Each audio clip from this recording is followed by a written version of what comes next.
Maybe. Or not. Or not.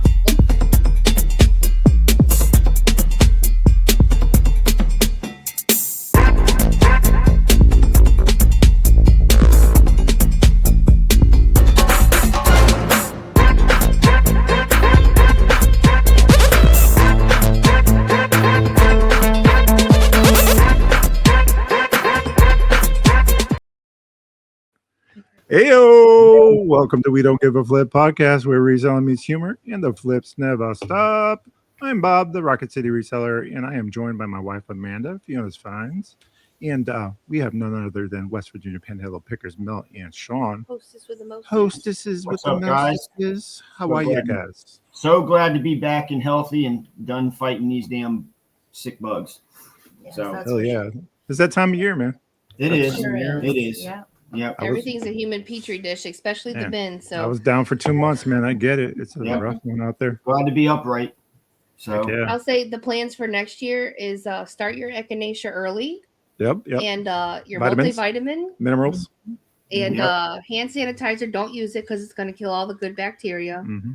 So just raw dog at the bins, but make sure you're taking those vitamins. Yep. I think I'm going to start a fanny pack for resellers when it comes to bin hunting. We're going to have hand sanitizers. We're going to have vitamin C tablets. We're going to have everything. Don't forget your screwdriver and your batteries. I got it. And your black light.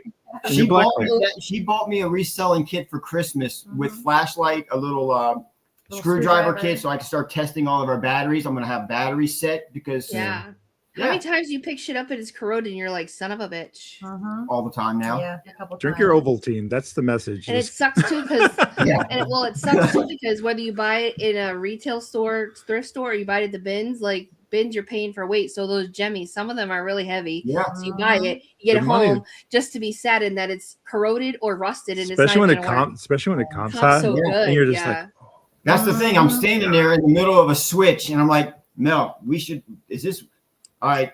Look at the comps are, and I don't have a screwdriver, and it's like, fuck it, I'll take a We'll chance. take it. Right, and you're paying by weights. You're like, oh, it's really not that bad. You get home and you're like, son of a bitch. Yes. So I love the Christmas story. That's happened to us quite often. And Yep. it's happened more often than I'd like to admit, but it's one of those things that, if you know, you know, right? Yeah. Yep. You live, you learn. Anyways. Well, you're back and you're feeling better. That's good. And I don't know where Chad is, but there it is. Oh, there it is. What is up, Tennessee Treasure? Oh, she already knows I'm popping off. Ellie, am I right? Yeah. How are you there, Miss Ellie? So what's new with you guys? How's everything going? I know fourth quarter's been kicking your guys' butt this time of year, man. Oh my God! Not to cut you off. Look who's in our chat for the first fucking time ever. Hey, almost got a little on me there. No kidding. Hey, just say it. Don't spray it. Calm down. Yeah, exactly. Jesus. That makes me so happy. Mama Cat Thrifter. It's good That's to see because normally she's doing her Tupperware shows when we're live. Oh yeah. And she's only doing them on Sundays for the rest of the month.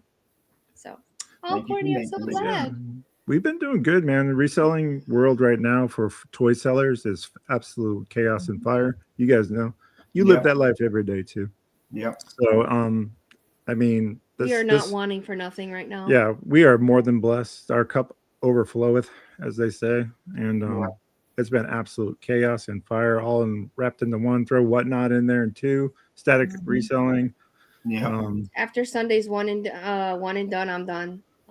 She's done, but I'm not. I have next week. I have the plush and toy raid train like you guys. So that's Wednesday. Yeah. So that's all day long. Hosted by Gulf Coast Pickers, Brian and Christine. You guys are part of that too, so you can catch us on Whatnot if you're not familiar with Whatnot. See the description in the bio of this video, and you can get on Whatnot and get some great deals there. And everything's getting turned off on Wednesday except for eBay. Hey, you got to enjoy some family time. We're going to be taking a break too. We got to spend some time with the kids. She said Wednesday. I said Thursday. By herself. I'm going to be packaging Thursday by myself, apparently.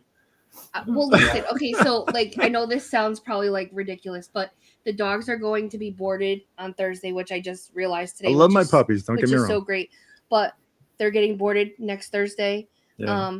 We are packing and making sure everything is good. We did that because we're not sure if we're going to go to Nashville a day early so that we don't have to hustle and bustle. Listen, it's not gonna be a binge trip. I don't know what we're no. I don't know what we're I call it bullshit because I know you two. no. There ain't no vacation. No, I'm gonna No. say this now. You guys hear it live here now. They're gonna say that there's not gonna be sourcing when we all know that when they go to Nashville, they are going to come home with a truckload. I'm sorry. Or she's already talking about going to Orlando. No. This is no. Let me tell you. You better put your right hand right now. I'm gonna tell you what happened. Okay. He said to me the other day, "I don't go back to work till the 5th. What is our plans for the bins when we get back from Florida?"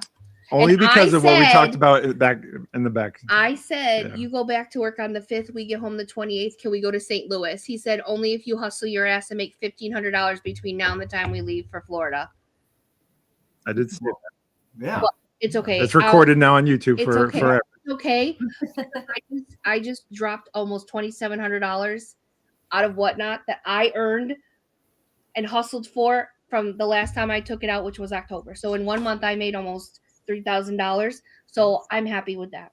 Isn't that almost 2 bins trip to St. Louis? Because that's kind of almost double the 1,500. That requires 2 trips to. No, in addition to what I have already done, Mel. Whose side are you on? I appreciate that because I said that and he said no. In addition, because I've already paid off the business credit card and our car rental for Florida. So I feel like this is one hustling mama right here. I feel like I deserve St. Louis. Now you guys understand why we're so successful, because Amanda's a force to be reckoned with when it comes to reselling. He tells me I have to do something or I can't do something. She's a natural on Whatnot. She really is. She's been dying to go, but I told her we got to take a break until after Christmas. Mel, you deserve nice things. Don't let him sway you. She just freaking threw you under the bus, Bob. And what the It's hell? okay. Mel has built up grace. You don't understand, Sean. Mel has built up grace. November 21st was the last day. Yeah, we took a little hiatus because we needed to thin out the inventory. We have so much. We needed to focus on the shows. We had a lot going on too. We've been busy. Yeah, but we told her, let's get through the Christmas. Y'all hit 1K. I hit 2K. It's been insane. It's just because of the hustle. And, I can't wait to see what 2026 has in store for us. But I told her we'll go to the bins. After next week, I'm taking my vacation from my 9 to 5. We're going to go spend family time with our daughters. We're going to take them snow tubing up at a resort, spend some quality time with them now that they're on their school breaks. Go see some lights. Go see some stuff. I'm trying to still convince them to let me take them to Cleveland to go to the Christmas Story house and tour it. Oh, yeah. That's what I want to do. So it's just trying to spend some, and then I'll let her have a freaking binge trip after Christmas. We'll do it. But get that dopamine hit. You gotta get it. But we were talking off screen about how it's important these next 4 weeks if you want to source. Now is actually a good time to source because people are trying to move all that stuff to make room for new stuff. The bins are going to be on fire. They're going to be fire. They really are. And if you're a bins shopper or a thrift store shopper, I would definitely get in front of that if you could, if you have the means to do so. Reshift some priorities around and get that done. Also, make sure you spend time with your family because that's more important than any of this. And we're not taking the girls. Please don't bring your kids to the bins. Thank you. He's trying to convince my oldest, hey, come to the bins. Because see, my oldest boyfriend, he's on Whatnot. He does a lot of cards and sports collectibles, and he's like, oh yeah, shout him out. What's his name? Come on up to the bins. And I'm like, you're not going to. Don't get our daughter started on the bins. I don't think that's going to take it off. I don't think we'll get them to the bins, but it's okay. That's her time and wanting to spend with the daughter. Come to the bins with us. We'll take you to lunch. So, yeah, you gotta prep them with food when they're young. I know. I've tried that with Caleb, and the only thing that gets him there, if I'm lucky, is McKay's. Yeah, McKay's is a mecca for pop culture, records, music, video games, all the things. So if you're not tracking McKay's in your area, just kind of Google search it and see if there's one near you. And if there is, don't walk, run over there because you can stay out of the little people aisle. You could trade stuff. They're buy sell trade. So yeah, don't go after little people. You might get cut. You'll get cut. She's got a shank courtesy of Pro Her fanny pack doesn't consist of anything other than some sharpening materials, some shanks, and some pepper spray. She has a whetstone and a knife in there. Yep. The last Brass time I was, knuckles. last time we were there, I told now Ellie really knows where that mouse came from in the bins. I tossed it in there. She brought it along just so she can scare the competition away. Mhm. Yep. That's a strategy. Yep. Listen, No. We not could, you showering. Not showering is a strategy. We learned that from Flip the World, Texas. I'm gonna ask Brenden about that. did. We're gonna ask our guest Brenden, big time flips tonight. Get pumped, everybody. We're gonna ask him about that strategy, see if he's ever implemented it or seen it in his own practices. And then there's a few other strategies. You know, the mice, the not showering. Hey, they're cheap at PetSmart. You can go and get 6-pack The on the way to village. the bins real quick. Divide and conquer with numbers. Like, do you show up in droves? How does that work? Yeah. Like when Ellie Hey. shows up and she brings her kids, there's like 5 of us, and if Val's there, screw it. You're out. Yeah, we screwed. take Ellie's children, we put them in front of the bins, right? So that way people can't get there because nobody wants to push a kid out of the way. Well, most people don't. Go to Amazon, get you a Right. little bit of fart spray. Hey, that'll work there too. you go. You Never know thought that. of the fart Never thought spray. about the fart Yep. spray. That'll clear a bin for you. Yeah. No, just stand next to a bin bro and you'll freaking die. Well, we'll talk about that. Oh yeah, I got stories about the bin bros. But before we do that, I want to go ahead and bring our guest in. He's been very Yes. patient behind the scenes. Bring in the bin master. Big time flips himself, Brenden. Here we go. Brenden. Hey, Welcome to We Don't Give a Flip. Thank you very much. I want to say, first of all, probably bringing a black light to the bins is a really fucking bad idea. For glass, not for sheets. Yeah, Yeah, do I not didn't- recommend that. Don't do I it. didn't even 10 out of think 10 don't about recommend. that. Yeah. Yeah, that's But, probably It probably looks like a crime scene. oof. Yeah, seriously though. Yeah. See, I Can you mean, imagine? Don't do what I said. Do what Brenden said. He has more experience. Yeah. I actually haven't been like I was gonna go today. I haven't been at the bins in probably like 2 months Oh wow. Dang. because I've been hitting just like estate sales and they've been better than the bins have been. Yeah. So nice. I only like now they're starting to die out because it's dead of winter. So I'm gonna start Mhm. going tomorrow, and just see what they're like. But it's like it got to the point. It's like, man, I drive by it. It's like on a Tuesday and they're packed. It's just like Yes. 2:00, and I'm like, you people are like, what the fuck? Yeah. Like Yeah. I don't get It it. hurts. The new unemployment line. She hates when I say that, but So you know when we were in Nashville and we saw you at the bins that like the smaller one, Yeah, not the one. Okay, so we went there. We were at the bins last weekend and we did a reverse. We went to Berry Hill, which is the one that has the retail store connected to it. It's the bigger one. Yeah. We went there first, and then we did this. We went to the smaller one after because normally we do it, the reverse. But they still did 2 rotations, and we got there after 3:00. We couldn't believe it. They still did like 2 or 3 more hard good rotations, and we it were was like, fire. what the hell's going on? Because normally they're dead by 2:00, like it's a wrap, and they close at like 6 or 7 because they open at 8. And Yeah. I couldn't believe that there were still more rotations. So 2 things could be about that. They're getting more inundated with product because people are emptying their houses for Santa, right. or maybe they got a late start or staffing because they never go that late. SKS promo. Believe. I'm just gonna say it. Hashtag SKS. Yeah. See, at our bins, they stopped. Their last rotation is like 7:30. At Oh night? wow. Yeah, because they're open 8 to 8. Oh wow. That, And then they just started opening. They just opened on Sunday, 12 to 5. I haven't been on a Sunday yet, so. for I don't those know who how are they do. listening, Brenden, where are you located? We'll start there first so that they have a better idea of what the sourcing is like in your area. I'm in Grand Rapids, Michigan. So Okay. take the wrong way. Right about here on the Michigan map on the West Coast. So West Coast. West Coast. But like yeah, like I said earlier, like about this time, like you might get 2 estate sales every 2 weeks now. So now's the time to hit the bins. And what are you in search of? What do you go after? Bins, I mean, I say that I niche down, but I kind of haven't. I sell anything. I won't sell glass. That's one thing I won't sell. I'm with you there. I do like a lot of electronics, like VCRs, stuff like that. Test them before I buy them. Because they like bigger items at my bins, like a VCR is only $2. Oh wow. Oh, Yeah. you don't Really? do per pound there? What's that? They don't do those per pound there. They do a separate price. No, they do per pound, but like bigger items, like it's like I paid like $2 for like rock band drums. Oh, nice. Yeah, so like it's dirt cheap. So I'm like, You can't beat Yeah. it. No, dang. Mhm.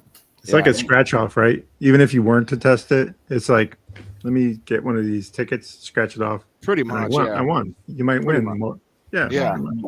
They have a testing strip, which is like all worn out because you plug the plugs in, they all fall out. But like, I Only use the it. best. Yeah, I test all my stuff there to see if it works because like I prefer it to work, but sometimes stuff sells for parts, so Yeah, I'll buy it true. either way. I mean, that is true. That is true. Yeah. Yeah, that's what I'm gonna do with my loving family dollhouses. They're a pain in the ass to ship, and they're very big, but they do go for money. But I found quite a bit at the bins, and I'm just gonna strip it for parts because those Yeah. go for just as well as Or the booth, maybe. I don't Or the know. booth, maybe not. But no, there is value in that. I don't think sometimes people realize that parts are sometimes just as valuable, if not more. Scott, what's his name? Chichinking? No. He lives here. Alabama Scott. Yeah, we found Bearded, he's got the bearded beard. thrifts? He's got Okay. he buys Yeah. crockpot parts and sells them for a ridiculous amount of money. He's like, this lid right here for this crock pot's $30 on eBay. I'm I like, mean, I don't know what he's talking about, but he knows. Like, Yeah. How many parts are in a crock pot that you could break down and sell? well, he was telling me the knob, the knob, the lid, and I guess the handles. Okay. because I guess those are things that and the And if lids they have the tend to- old school heating elements where you can unplug it, Yeah. some of the yeah. old school crock pots, I guess, had where you could detach that. He says there's value in it. He sells I it. sold bands from weight machines and some of the parts from the weight machines from the pulley systems that snap. You just take those apart and you can sell. Yeah, you make great money from those as well. So I'll get that stuff from Marketplace for free. Pieces, parts. Piece it, throw the rest away. That's no good, and then just piece out all the pulley systems and bands, etc. And then, people pay up for it as a replacement instead of going out and paying for a whole nother machine. Those So- Bowflexes are expensive, man. Yeah, they Yeah. are. Hell yeah, they are. Man, the curb pickups around here used to be so good, and then like after COVID, like they just dropped off. Like I used to get shit on the curb all the time. I mean, like guitars for Guitar Hero, the drums, like all kinds of shit. Now it's like, you want like, I don't know, it's just garbage. It's just garbage. So I don't even try to look anymore Yeah. for that kind of stuff. It's hard. We have a lot of yard sales around here, but we are just not yard sale people. I would love to be a yard sale person, but I find value in getting everything in one location where I'm not much of a gambler in regards to like my time. I don't like the So- thrill of the chase, but I do admire those of you that do, because I know if I go to the bins, at least I'll find something, so it wasn't a complete. We're usually on fire out where we're at because of the yard sales, church sales, and we get big community sales here to where we can hit 70, 80 houses some on a good weekend in one location, and you can really score big there. It's those days where you got to be the chaser. You got to go sporadic chase, and that can get time because most of the time you've already been beat to those spots by somebody else. So we have some big sales around here too. Like, we have the 14-mile yard sale, and we got the Route 11 yard crawl, which is pretty big. So we've got several of those that take place locally here around us too, which really helps. Yeah. So, Okay. One thing I stopped chasing is video games because the sale will open at 8 and somebody will be there at 6. I'm like, I'm good on that. It happens to me. As soon as we do our Yeah, yard I'm sale, we send out our inventory, and if I happen to put video games in the listing, I'm getting hit up that night, or they're at my house at 5:30. Shit you not. I started at 8 o'clock. They're at my driveway, at the end of the driveway, at 5:45, 6 o'clock. It used to be 7. Now they started knowing who we are, and we're resellers. It's freaking earlier and earlier and earlier, and it's just like, dude, come on, man. Like they're waiting for us to turn that light on. Yeah, and then they're out of the car already. Dude, I haven't even fucking. They show up with a coffee and a muffin. Yeah. No, pretty soon they're gonna be pitching tents in the fucking driveway. Right? It's gonna be know. like Black Friday in your lawn. Yeah. I know. Yes. Yeah. That's what it feels like sometimes. God. And when you put games in the listing, do you have it like? Is there any like good titles or just regular No, stuff? what I'll do is I'll put like, hey, gonna have video gaming systems, consoles, video game. I'll let them know what kind of console, Xbox, PS, whatever. I'll let them know we have some vintage. But then it's just I have to turn my do not disturb because I'll tell you I'll have 100 messages on Facebook Marketplace. What do you got? What do you got? What do you got? Save it for me. And it's like no holds because I'm No pre-sales. Sorry. no. So Yeah. that's the downfall. But I'm with you on the video game stuff.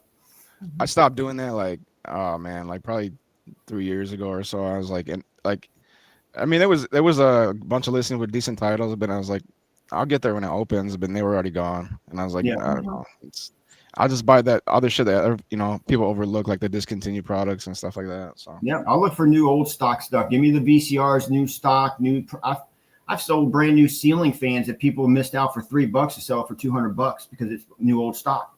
right. They walk right by it. So that's the stuff I'd rather try to find anyway, because most people aren't looking for that, They want the Exactly. games, they want they want the vintage clothes and stuff like that. So Yep. Yeah, They don't good realize price. there's value in a lot of that stuff that you guys walk right by, man. So So Brenden, I got questions, but before we get there, I want to talk about your journey in reselling and how you got started. okay. We'll rewind a bit. Yeah. We've probably been asked that before in other podcasts and maybe even your own, and we'll talk about that here in a minute too. But you just give us the history. What is Big Time Flips? What are you doing? Where did you start? So I used to work for somebody that we would sell like mixtapes or CDs online. This is like in the 2000s. I did that for a little while. Columbia and then House. What's that? No, not Columbia House. I probably still owe them like $25. Me too. We were just talking about that. I think we all do it. Yeah, But- right. It was like our Buy age for a group right penny. there, Columbia Sorry. House. I think I still have like a bunch of those CDs that I got from them too. Somewhere. I got them somewhere. In a box in my garage. Yeah, oh yeah. And then I stopped for years, and then a friend of mine got into it and started showing me videos on YouTube of rally routes and stuff, like selling, like you can make real money doing this. So I tried it out. We both tried it out. Well, he started before me, but then I tried it. And then if you hear my dog barking, it's because he's right up above me. Oh, it's all good. But yeah, so I tried it and I was like, I almost quit like 3 times. I was like, this shit doesn't work. Like, and it's because I wasn't knowledgeable enough and I didn't know enough about anything. So I was just like kind of doing trial buys and stuff. And then that was 2019. It really picked up after the pandemic because I had a job at a music venue. I was on the marketing team for to book the acts and stuff. Mm-hmm. And then that shut down. And then I found out months later I didn't have a job anymore. So I was like, well, I'll take this full time. And that was in 2021. And then since then I do like eBay and stuff. I do Walmart. I do, I say do Mercari, but I sell like one thing on Mercari a month. Like, I don't know. Same. So mainly my big ones are eBay and Etsy. So Nice. The E's are the way, man. The E's are the way. Mhm. Yeah, I think so too. and now That's I expanded into like UGC content and stuff for companies and I do Amazon reviews. So kind of branching out at this point. Yeah. Eventually, like I think I'm always gonna be a reseller, but eventually the Amazon stuff is gonna take over, and then I'll just do it for fun, reselling for fun because it's fun at the end of the day, It is. Like I don't ever get tired of it. So I like the thrill of the chase of certain things. I know that we, people know that we sell plush and stuff, but there's some high dollar stuff that we find that some people are amazed that don't realize that they go for a lot. Yeah. Well, cool when you find something and next thing you know, you see somebody sees the value in what you found. Right. And, it's good to know, hey, you know what? I have an eye that's for certain things, and it's good to see everybody else wants them, and we're able to find them and bring them in. It's rewarding to a point, and it is fun. It's part of the chase for us too. So, do you guys sell the weird stuff too, like used dentures and like? I'll do it. I don't care. I haven't done that yet, man. Oh my god! So do you know Levi's? He's 60 on Whatnot. He found a pair of dentures, right? Wasn't it dentures? And somebody tipped him to put him in his mouth during his live. And he did it. And he did it. And it's clipped. It's clipped. It's out there on the internet if you want. Did he to. wash him? No. Did he wash him at all? I don't know. He said he's been to war 3 times. He's a battle worn veteran. I guess, but that's a different type of war right there. Yeah. He is unafraid, unapologetic, and unlike anybody else I know. Yeah. And he's a hell of a man and reseller. And I haven't found it imagine. myself, but I've heard those things sell like that, like quick, like dentures. I don't know Oh, why. they're expensive as hell. What's the weirdest thing you found, or what's the weirdest thing you've sold? Speaking of that, anything or Let me see. Good question. Weirdest thing I've sold.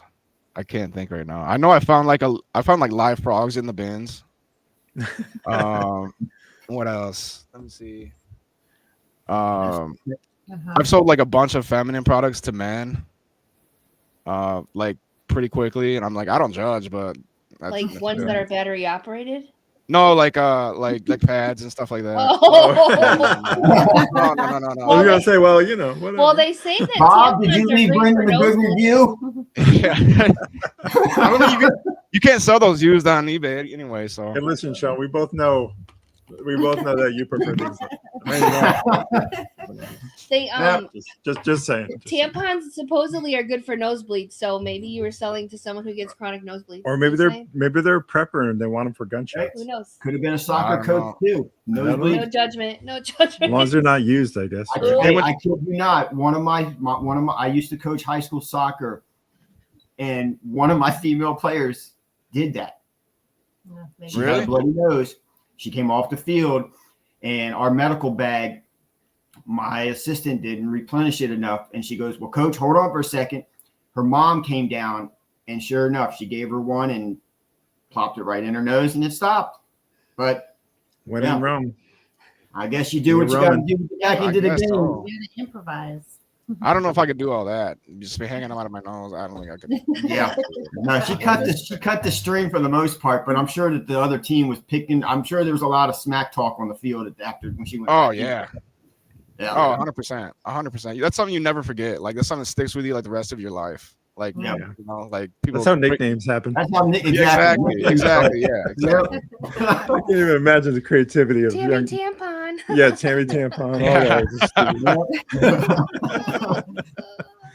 You never know what you're gonna get on We Don't Give a Flip podcast. Susie stuffed it up her nose. That's the beauty of it. We just whatever comes up, we just talk about it. Yeah. You don't need scripted shit. Just be core. Just talk, man. Talk it out. That's what we all do. That's part of our community anyway. So. Yeah. And if you've never been to a meetup, if you're watching, you've never been to a meetup and you're listening how we're talking now, it's worse in person. Oh, yeah. It's much worse in person. So it's a lot of fun though. It's a fucking circus. Yeah. Yeah. So Well, I guess that brings us to a good question. I'll go ahead. Go ahead. I was just gonna say, I know that you're part of This Week in Reselling with the Nashville Flippers podcast. Yeah. How did that come about? Yeah, how'd that come about? I was curious. I was on the podcast probably early last year. I can't remember. Maybe I want to say February.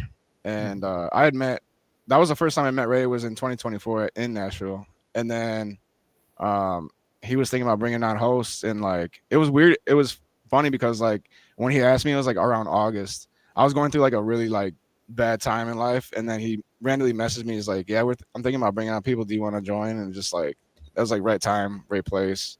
So he just randomly like asked me. Like to that point, I've only been on a podcast like twice, and then for doing like twice to going on, every week, and then we just like at first, you watch the first episodes, like me and Joe don't really say much because we weren't used to it and stuff. So like it's like I didn't know. Now I just pretty much say whatever I want, and that's why they have After Dark, because shit gets crazy. So, but yeah, no, he just randomly texted me. He's like, what do you think about this? Are you in? And I'm like, yeah, hell yeah, I'll give it a try. And we've been doing it now. I think we're on 72 episodes, something like that. That's awesome. That's incredible. That's like a car payment. Yeah. 72. Like a life for your loan there.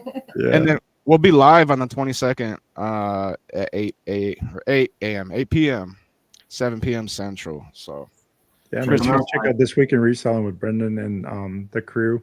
Christmas themed. Yeah, that's gonna be awesome. I enjoy it. It's one of the ones that I faithfully watch. Appreciate that. Yeah, you guys are great. I love your ability to freestyle and be funny without trying very hard to do so.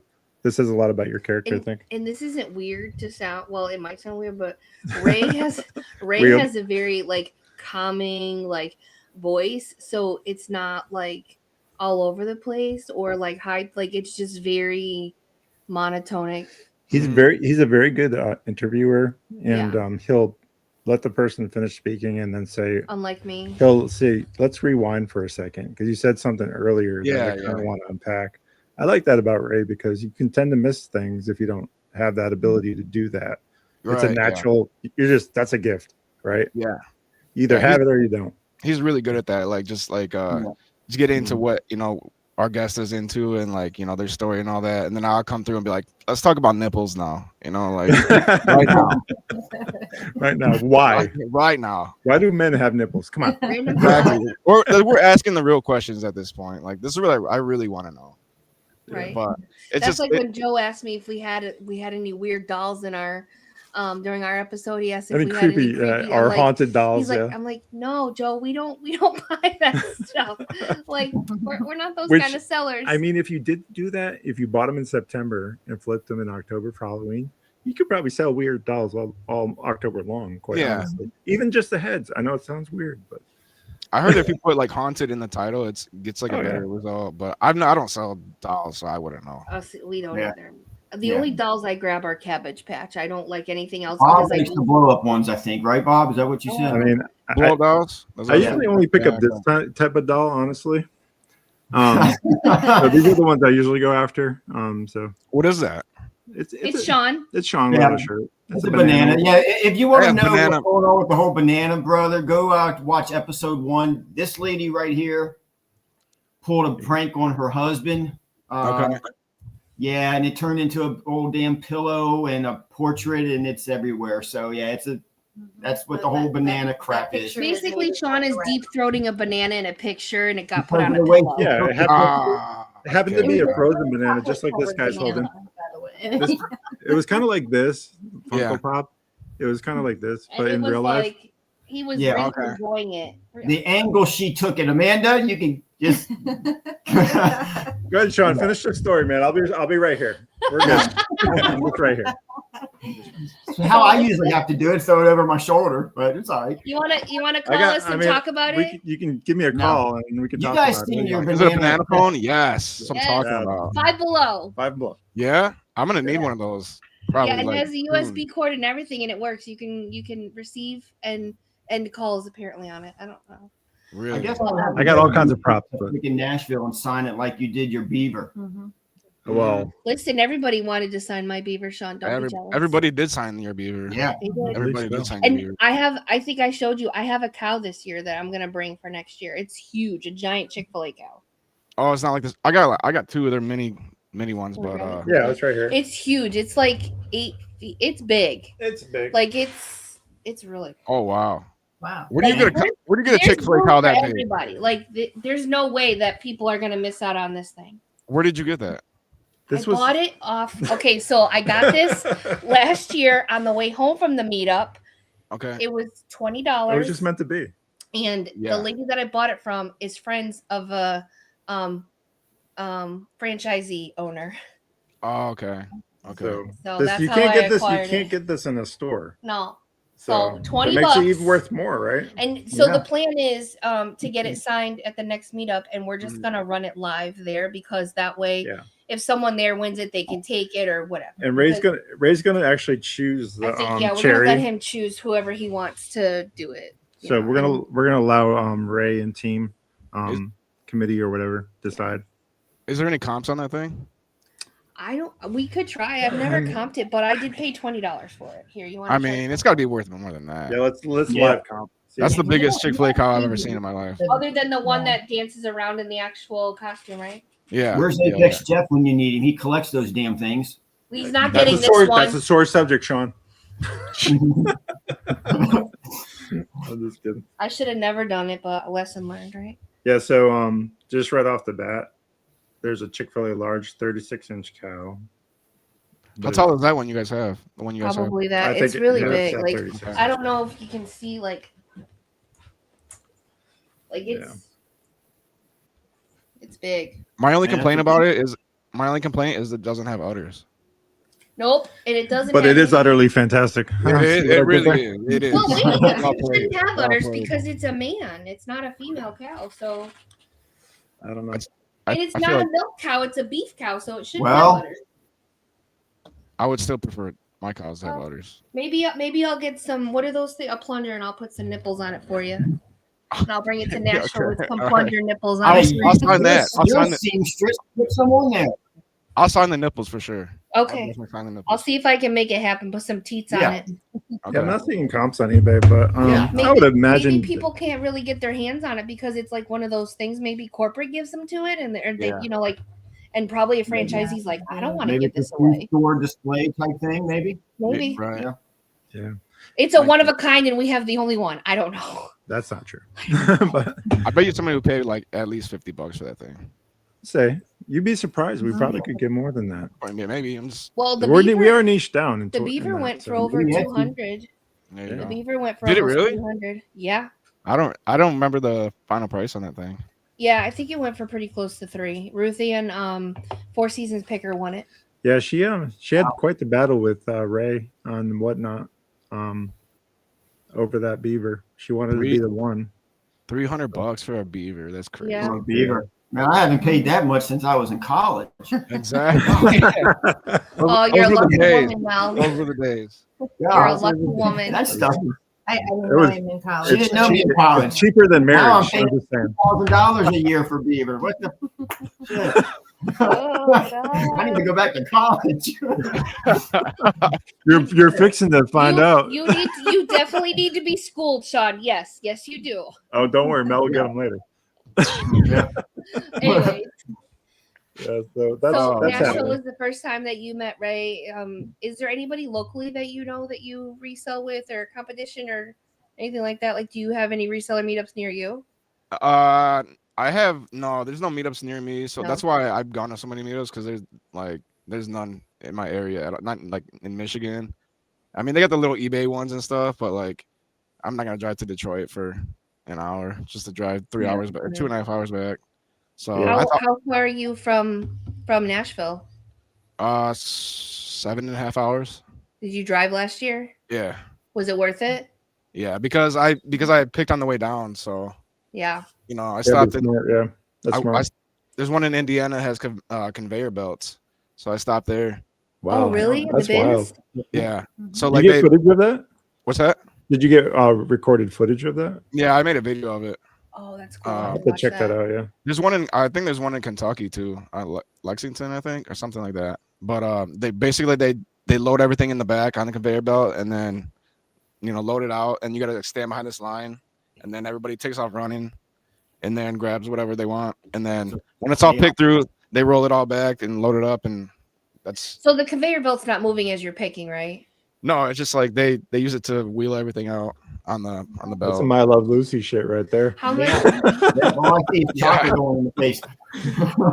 And the aisles between the belts are thin, so like when everybody's trying to run in there, you get fucking stuck between people and carts and all that.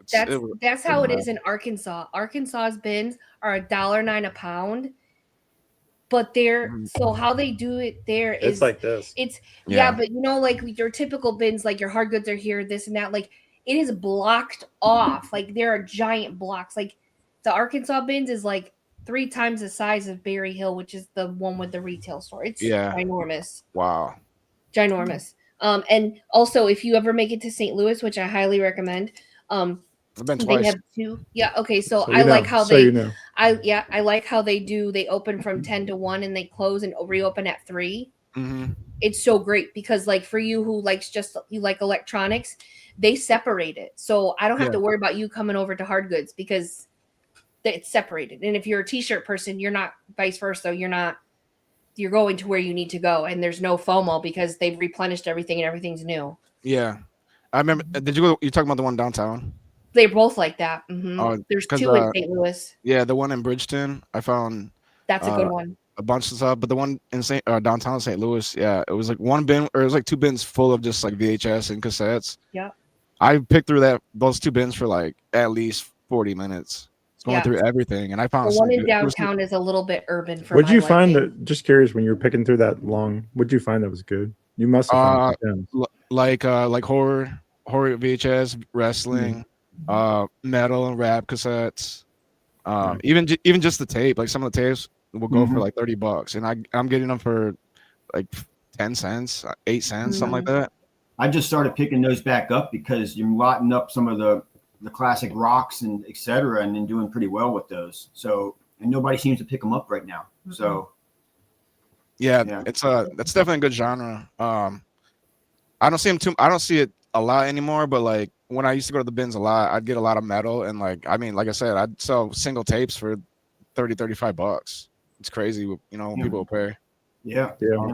I'd pay that for it if I found the right one, because I had a Sony Walkman and that's all I listened to when I was a kid is metal. I had the yellow one too with the thin ear headphones. Yep. The yellow waterproof helmet, didn't it? We need to get Bob, we need to get you back in the mosh pit ASAP.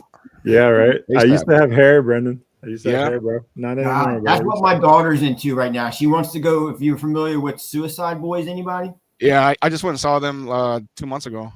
Yeah, what'd you think? Because my daughter, she's 16, and right now that's what she's obsessed with, those guys, man. Yeah, I saw them outside Detroit, and it was like sold out. It was an amphitheater, and it was like 25,000 people. So yeah, how crazy is the mosh pits there, man? Because I'm a little hesitant on sending her. It was, I mean, so like the GA floor part wasn't that big of that venue, but like you could tell people were getting smashed together and all that stuff. Most of it was seating, but you can tell, and those seats down there were not cheap, or those when you stand. But it can get a little nuts. That was the second time I've seen them. The first time I saw them, they weren't like nearly as popular as they are now, and it was like, you couldn't even breathe.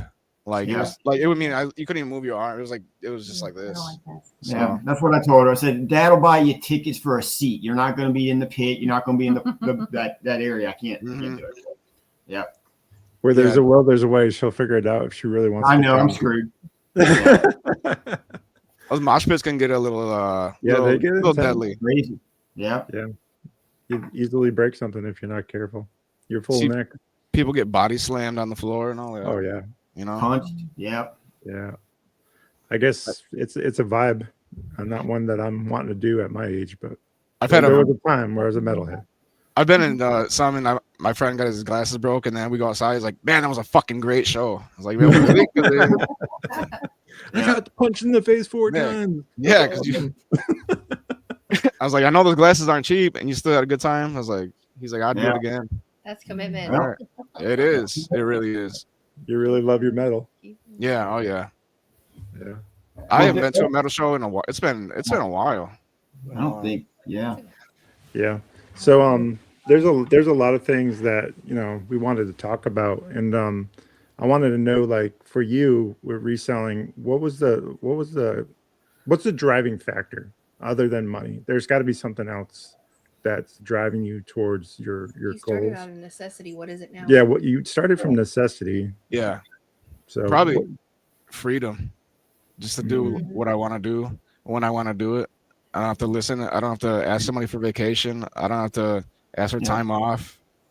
That's probably better than the money part to me. It's like I'm on my own schedule all the time, and then some people be like, "Oh yeah, it'd be nice, or it's nice to have your own schedule," but it's like sometimes I work more hours than a full-time job. Yeah, it doesn't make this work. So say that to the people in the back of the church, because they don't hear that shit. Yeah, it's like that what we do is like. But isn't it at times where when you do put in, like, say 12 or 13-hour days, isn't it better? I mean, it's more rewarding, or it's just you feel better, even though you're putting in more hours. It's just that fact that, like you said, knowing that you don't have to answer nobody but yourself. Yeah. And does it really feel like work? Like, what does that look like for you? Like, do you have a life-work balance, or does it just feel like, are you going through the motions? Is it grinding for you? What is that? How is that for you? It used to. I didn't used to have one. Like, I used to do like nothing but work, and then it just like how do you say it? Like, affected the relationships I had pretty badly, because that's all I wanted to do was work. Because I was just like, I just work and stuff. Now I have one, but it's like it's not work for me, because I if you like what you do, it's not. I don't consider that work. Right. So to me, it's just like, I got a list of stuff to do every day and stuff, but it's like, it's not like, oh fuck, I got to do this and that. It's like things I look forward to doing. So do you set yourself up every day with a routine, like a specific thing? Because I know a lot of people say they have to list at least 5 things a day and yada yada yada. Like, are you that regimented, or like you have an idea, you do it, and then that's enough? So like, yeah, it's not always listing, but it's like I said earlier, like I got to do like I'll do UGC videos or like reviewing stuff, and I was like I got to do so many, I got to do so many by this time before I can think about going to the bins or like going to a sale or like going to a sale tomorrow and stuff like that. So like, because if I just do one thing and just go all out on it, then I forget everything else. Yeah. So I gotta have some kind of balance because I'm reaching out to so many things now. So how did you get into doing the reviews? How did I get into doing that? I think I saw like I got into a group, like a reseller group, and there was a couple people in there doing it, and then they were doing it through some course. So I took the course and like I mean you learn a bunch of stuff along the way, just like you do with everything else. So I was doing that, and then it's just like with that stuff, it's a numbers game. So I like right now I'm probably up to 525 videos, something like that. Wow. On there. So it's a numbers game, but it's like it's just it's easy. Like say I can take this charger, and review this, and then so somebody watches my video and buys it, I get commission off of it. And you can do anything with a listing on Amazon. So what's your favorite thing to review? Electronics? Right now, I'd say probably like household stuff because people buy those every day. Like right now, say that's like it's like medicine because people are getting sick all the time, like during the fall and winter time. So like that's stuff selling every day, like all the time. So stuff like that I know is gonna be like come through and make me money is what I like to do right now. It depends by the season. I was just gonna say, so you just kind of geared towards what is trending or what the need might be for like, summer, maybe it'll be shorts or whatever, but whatever outside stuff. Yeah. But I've also reviewed like I got like old video games consoles that you can buy them on Amazon. I reviewed those, like the games, the adapters, like everything. Like so like little things you wouldn't think of, like doorknobs and like curtains and stuff like that. All that stuff adds up. But there's a market for that because someone's gonna need it to buy it, and they want to rely on what you think and what the quality and all that. So you don't know how important a doorknob is until you don't have one. Right. I replaced all of our doors, knobs, and hinges in this house. She's I did. handy Mandy over here for real. Like what was it last year? My daughter was in the hospital, and like so we stayed overnight, and then so when she was asleep, I was reviewing everything in the room that I could, and like even now I still make money off like hospital bed sheets and like and hand sanitizer and shit like that. Like it's just there's money everywhere. You just gotta know how to find it. So, and for me, that's like that's kind of a long-term thing because it's gonna be what do you call that? Blanket or not? Residual income. It's like so I won't have to do work and I'm still getting money coming in. I'll take that all day long. Yeah. All day long. It's like a crock pot. You set it, forget it, and they keep coming back, and they you get paid for it. That's kind of cool. Unless you want to break it down and sell it for parts, then that's on you. Right. The crock pot. Yeah. Yeah, Scott. He's gonna kill me. The last time we saw him, I was literally poo in the honey pot in the plush cage. Over tea kettle. I was in it. I don't want to do it because it's gonna be online. But they have these bungee cords, and she was in it. I was in it. I was in it, and he was like, Bob's like, you're seeing it in real time. He was like, holy shit, what are you doing? And I was just pulling plush out. Like I was on my hands. I was showing him like $25, $30, $45 inside, just pulling shit out. He was like, he was like, "Are you guys?" I was like, "Serious?" Yeah. And I was like, "Yeah." And then he comes over and shows us his crock pot, and we're like, "Really? That's awesome." Yeah, literal crock pot. How much do those things go for in the store? Are they expensive? The plush or the crock pot? No, the crock pot. The crock pot. No, not the plush. I don't even think it was $10. I don't even think it was $10. What were you saying, Mel? Sorry. I said I think they're like, they're anywhere from like $30 to $50, like brand new if you buy them in the store or something like that. Yeah. Depending on the size, different sizes. Yeah. So where we are here in Alabama, because we're in the Bible Belt, we have a lot of Christian thrift stores. So a lot of the stores are driven community based. So they're giving back within the community. So they don't, a lot of their prices are affordable. I mean, some things you're just like, I don't know about that. Someone's in the back Googling it. But for the most part, the prices are pretty fair. Not like Greed will. So the place that we happen to be at, it's called Savings Way, and what they do is they fund His Way, which is a recovering men's facility, Christian based, who are in addiction recovery, and they have a house, and men go there. So that's where their donations for money from when people buy stuff go to. So that's where we happen to be. So there is a plethora of those kind of places down here. So if we don't go to Nashville, we're very lucky to have places like that who don't break the bank in order for you to flip it and make a profit. So I just told somebody about, they didn't know that Goodwill had an auction site, and I was like, oh yeah, they take all the good shit, most of the good shit, and they sell it. Or go ahead. Go ahead. Oh, I was gonna say, I was like, yeah, I was just comping something like 3 weeks ago, 3 weeks ago, and the seller was like, it was like Goodwill of Northern Indiana, and I was like, they're everywhere now. You know, it's awful. Maybe that's why, because when we checked out, now that we're starting to get noticed at our bins more, because we have to travel. That lady, every time I check out now, she goes, "So, is there really a market for the plush and toys and stuff?" And now that I didn't know they did the auction site. They so do. Now she's questioning what we're getting all the time, and it's now makes me wonder. You know, she just keep putting it in just keep putting in the bags and keep it closed so she don't know what the hell you're grabbing. Yeah, because you mentioned that. Now she's asking us a lot of questions, more and more when it comes to the plush and toys and stuff that we grab. So don't tell her what a JC is. You don't know what that is. That's your Lord and Savior. That ain't the plush in your bag. Jellycat, Sean Jellycat. No. I didn't know that Goodwill was on eBay like that, like regionally. Yeah. I didn't know that until recently, but I knew that. They're live selling too now, aren't they? They're trying to. Yeah. They're trying to. Yeah. Do you have America's Thrift Store where you are by chance? No. Okay, so America's Thrift Store does e-commerce also, and they were trying to do live whatnot sales as well. But we were there a couple weeks ago, and we were told by the store manager that they no longer are doing online. They have the directive for America's Thrift Stores now is nothing goes online; it goes straight to the floor. So that's I wonder, how it should be with Goodwill, right? And I wonder if maybe they're not seeing as much profit in that, or maybe they're trying to compete with Goodwill to have the tangible sales staying within the community in the store for profit versus the e-commerce that Greedwill is trying to do. I will say America's Thrift Store is probably as greedy, if not more so, than Greedwill. Yes. Quite honestly, at least in our area. Yes. So how can you be more? I don't know how you can get more greedy than that. Well, yeah, that's saying something, I know, but it is.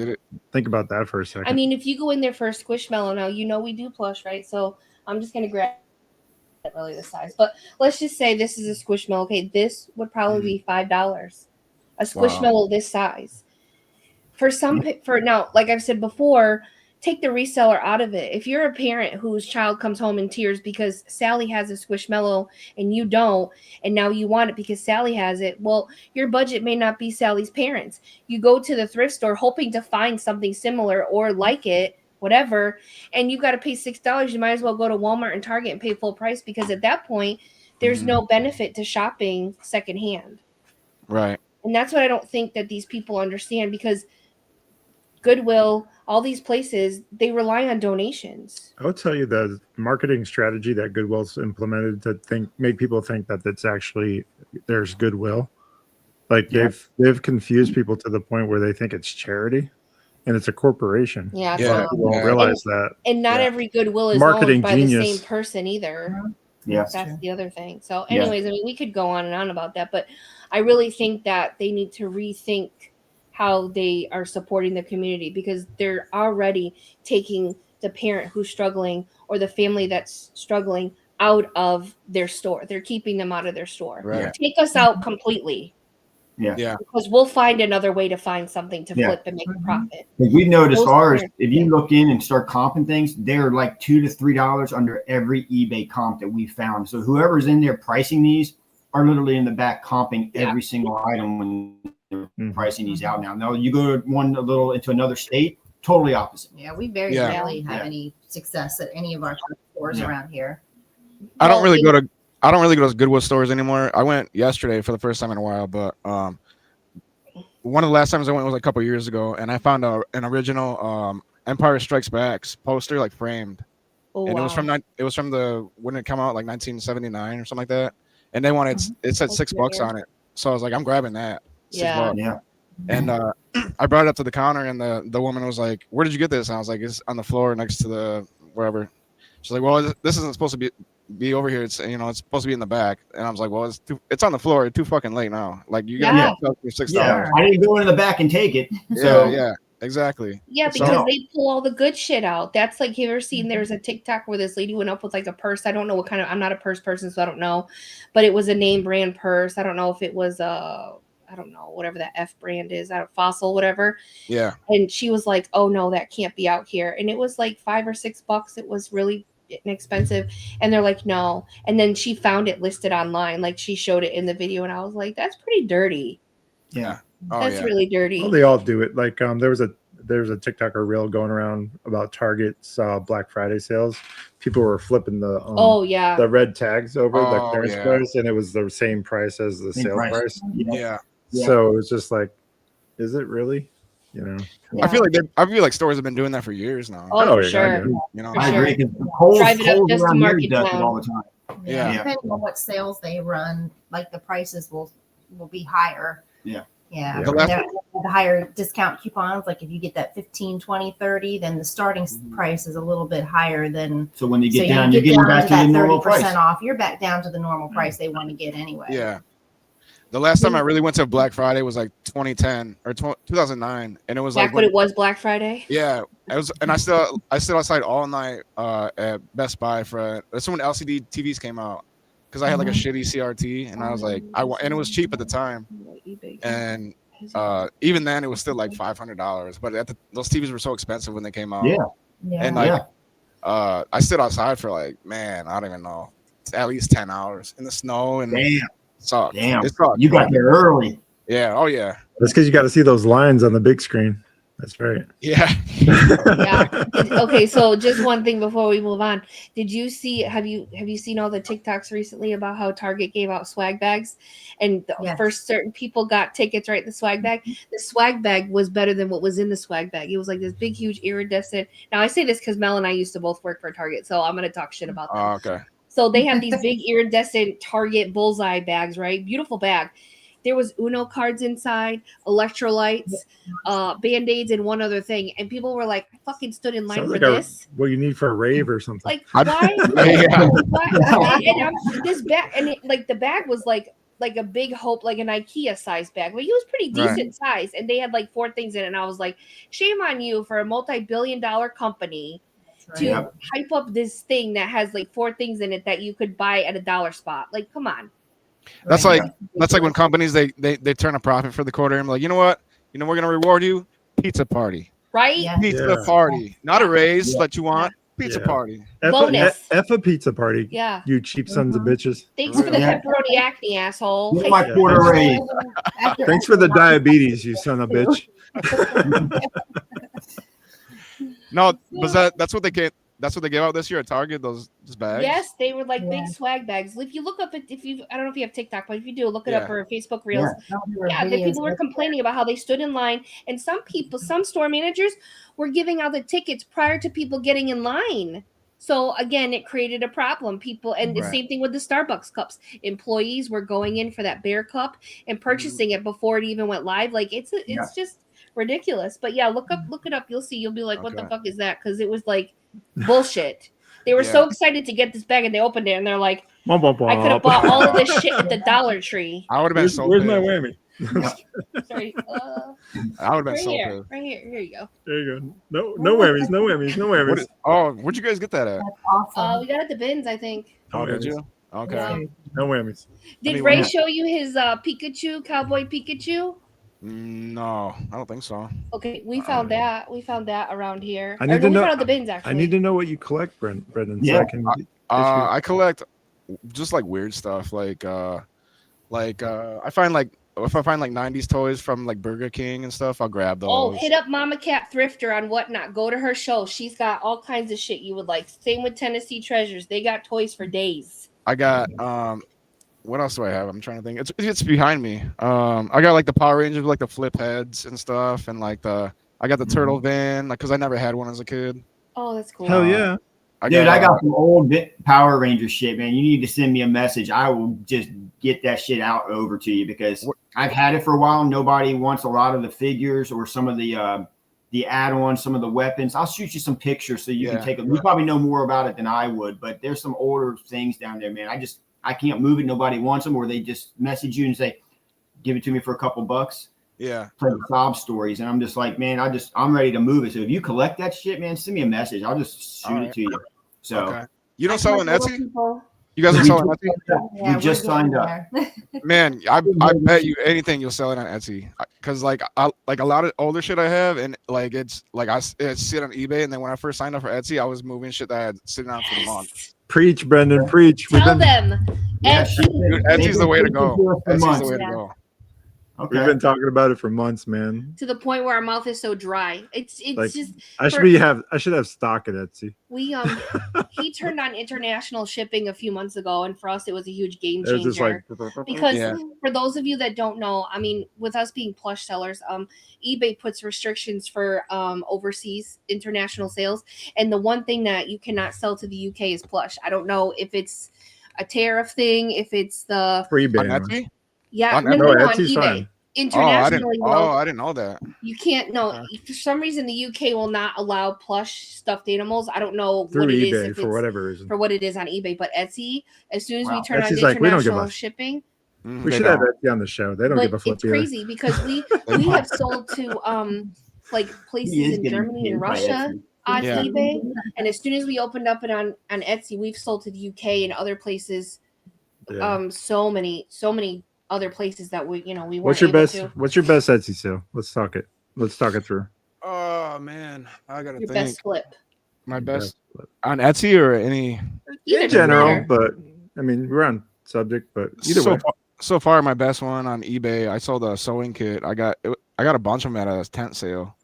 I got it for $5, and I sold it for $950. Damn, nice, man. And it was like, I mean, the box was probably like this big, and it was like 4 parts in it, so it was like super rare. Wow. And what brand was it? A brother brand? No, it was a Singer. Oh, Singer. Okay. Yeah. And I paid for like each kit was $5, and I think I bought like 8 of them that day, so I had $40 into 8. And then I sold one of them. I sold for another one. I sold for like 200. Like another one was like 100, and I was like, I made so much money on that. I was like, I need to find that again. Yeah, well, that just goes to show you that people want to hold on to what they have, and there's value in it, so they're willing to. Yeah, but anybody who sews or does that type of life, they're very specific about what they use. It's brand loyalty, and it's hard. It's kind of like when you have a certain car and you have to get refurbished parts or whatever. If you can find the original replacement, people will pay for whatever. Yeah, that older stuff tends to last longer too, which is probably a lot of what's driving that. Because everything's so cheaply made now. Yeah, exactly. Yeah, we've sold Singers we've gotten for free on Marketplace around here, and the Singers will go quick. So people love that quality of back in the day, especially with the old quality wood, the way they manufactured them, and people love that stuff. So I've only sold one Singer, but it was like I got it for $25, and I think I sold it for like $500. But it took me a little bit. I didn't have Etsy yet when I sold that. I sold that on eBay, but yeah, Mama Cat's pulling in money from Etsy too. Look at her. I haven't sold any. I haven't found any sewing stuff in a very long time. It's been. What made you get into Etsy? I didn't know that you could sell vintage on there, and then when was it last year? I think a lot of people don't know, because I think a lot of people think of Etsy as handmade, because that was what it was originally intended for. That's what I thought too. I think it was 2024. I don't know if you guys know Thrift Trip and Mimi. Yep. Yeah. Okay. She's the one that told me about it, and I was like, "You can sell vintage on there?" Because I had no idea. I thought it was just like hand. And I was like, "Yeah." And then it was at a meetup, and then when I got back from there, I opened up my account, and that's when I started selling shit that I was sitting on. I was like, "Man, I wish I would have known about this 2 years ago." Right. And the great thing about Etsy is I've compared it to like going to Target versus going to Walmart. You go to eBay for Walmart prices, right? But you go to Etsy for the Target price. We can easily list something $10 to $15 more, because we also, I don't know how you do yours, but we offer free shipping for an orders over $35 or more. So we obviously incorporate that in the price to compensate for that. And we can easily sell something for $10 to $15 more than what our eBay price is. And it's crazy. See, on Etsy, I never change my prices ever. I just let them be. Like on eBay, I'll change them. Like depends. Like somebody sends me an offer and it's low, and I'll check a comp and say like the price went down, then I'll take it. But Etsy, I just set it and forget it. Us too. But we just list it higher, is what I say. I was gonna say Etsy just recently added the ability for buyers to send you offers. Yeah. It's through a third party though, so it's not an Etsy site, so it might feel like a scam at first, but it's actually a legitimate thing where you can go click the link, it'll bring you to the site, and it'll be a message from the buyer saying, will you accept this offer? Okay. So if you want to discount it a bit to move it, you can accept it, and it'll go to your actual Etsy account and appear as a sale. So if you're not tracking that and you have, I don't know if you have to sign up for it or just automatically enrolls you. Long, yeah. But that is a thing on Etsy. Okay. Yeah, usually they just pay full price, and I'm like, fuck yeah, no questions asked. Exactly. Exactly. I love that sound. Same thing for us, and that's why I say we list it higher than we would eBay, because the expectation to go there is they're gonna pay for it. Like, I don't know. So terry cloth plush is something that we had back in the 80s. They don't make it anymore, but basically it's like a towel plush. Mm-hmm. And that stuff goes for money. We have sold Hundreds. terry cloth little doll plush this big over hundreds of dollars. Wow. Because they don't make it anymore. Eden is a very good brand too to pick up if you ever pick it up. Eden does make terry cloth waffle fabric, so you have to look it up to see what I'm talking about. But keywords help too. They can go for a lot, and we pick it up at the bins more than I thought we ever would. And I can't even believe some of this stuff still exists. Like, somebody's hoarding it. I'm surprised it's not in a landfill, because here we are 2025, and this is stuff back from the 70s and 80s. I've said this kind of thing before, but you see it every generation. Like, kids go off to college, parents are downsizing. You get a lot of those Y2K babies are becoming adults now and having their own children. They're paring down, some of them. And some of them want that back earlier. You're seeing it earlier in their lives. So those 20s, 25-year-olds, 35-year-olds, they're wanting that kind of stuff back earlier. And I think Courtney, Mama Cat Thrifter, said it best. She's like, they're finding the need or the desire for that sooner than later in life. I'm just finding it now. Like, we didn't have much growing up, but what I did have, I'm now finding it and collecting it. You can see our collection back there a little bit. So a lot of it. But yeah, you get the point. So that's like the stuff I was talking about earlier. Like, I have the Burger King toys and like it's just like stuff that reminds me of like when I was growing up, or like that nostalgia feel. Yeah, and if I'm getting it like for fucking 5 cents, I'm gonna take it. Why not? Yeah, why not? So now I was like, it started with a couple things, and now it's an overflowing collection of all kinds of shit. I think we all float to that. I think I got a two-parter for you, because we do have a lot of new sellers that come into our shows. So I got a two-part for you. What was some of the best advice you got maybe when you first started out that maybe you could throw out there maybe to help somebody who's listening? And then the second would be like, you mentioned you go on a lot of different platforms now. Was there any big challenges you faced when you started to go from like maybe eBay to Etsy to Mercari? Did you face anything when you started putting on more hats that was a challenge?